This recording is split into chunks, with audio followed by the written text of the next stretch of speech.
awoodda alle waa mid aad si weyn uga arki karto abuurkiisa qiimaha badan iyo sida uu u maareeyo kownkan aynu ku noolnahay. Dhaqdhaqaaqyada ay samayso qorraxda iyo kuwa badaha ay sameeyaan ayaa dhaliya isbeddello cimilo oo baahsan.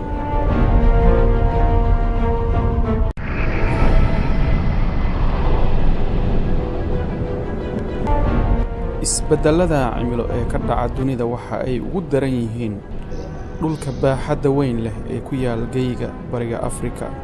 Sanad waliba in lagu qiyaaso ilaa 3 milyan oo lo'-gisi ayaa ku kulma buqcad yar oo ku taalla waddanka Kenya, taasoo loo yaqaan Serengeti. Isu imaanshaha ayaa ah kan ugu ballaaran ee xayawaan daaqsimeedka ay isugu yimaadaan meel ka mid ah dunida. Lo'daasi waxay ku nagaadaa dhul daaqsimeedka Serengeti, kadibna waxay bilaabaan safarkii ay ugu noqon lahaayeen dhulkii ay markii hore ka soo hayaameen, taasoo keenta in ay la kulmaan khataro fara badan. Waxaa ku yaalla bariga baadiyaha Serengeti buurtaasoo ay u yaqaaniin dadka Maasai-da ah ee ku nool dhulkaas Oldonyolinga, taasoo macnaheedu yahay buurtii alle. Buurtan waxay ka mid tahay silsilado buuro ah kuwaasoo ku taxan bariga Serengeti.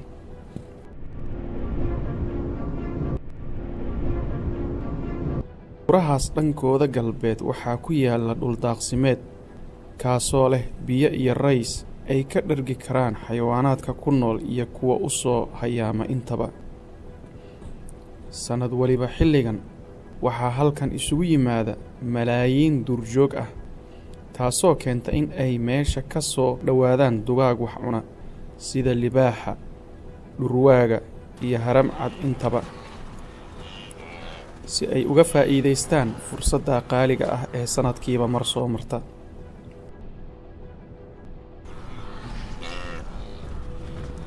Ha u sii darnaadee libaaxu waxa ay baryahan u tahay sidii inuu jannadii galoo kale. Xilligan libaaxu waxay u tahay xilli barwaaqo, taasoo leh hilib fara badan, waana xilliga ugu wanaagsan ee uu korsado dhallaankiisa.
Hadda waxaa la galay bishii May.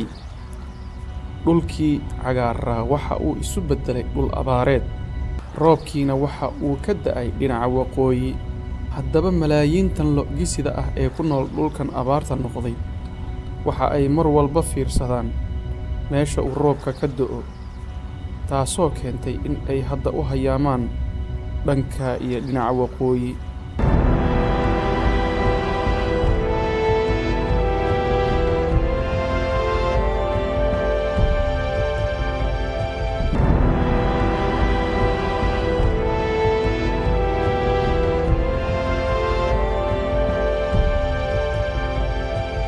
Xayawaantan lo'-gisidu waa xayawaan uu alle ku manaystay garashada xilliyada gu'a iyo meelaha uu roobku ka jiro, taasoo la sheego in lo'-gisidu ay ka maqli karto onkodka roobka in ka badan 50 kiiloomitir.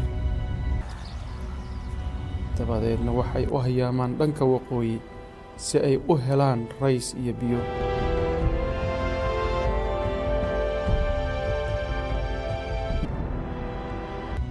haddaba dhulkii ay ka hayaantay lo'-gisidu waxa uu isu beddelay dhul abaareed iyo caws engegan. 90% xayawaanadii ku noolaana waa ay isaga tageen.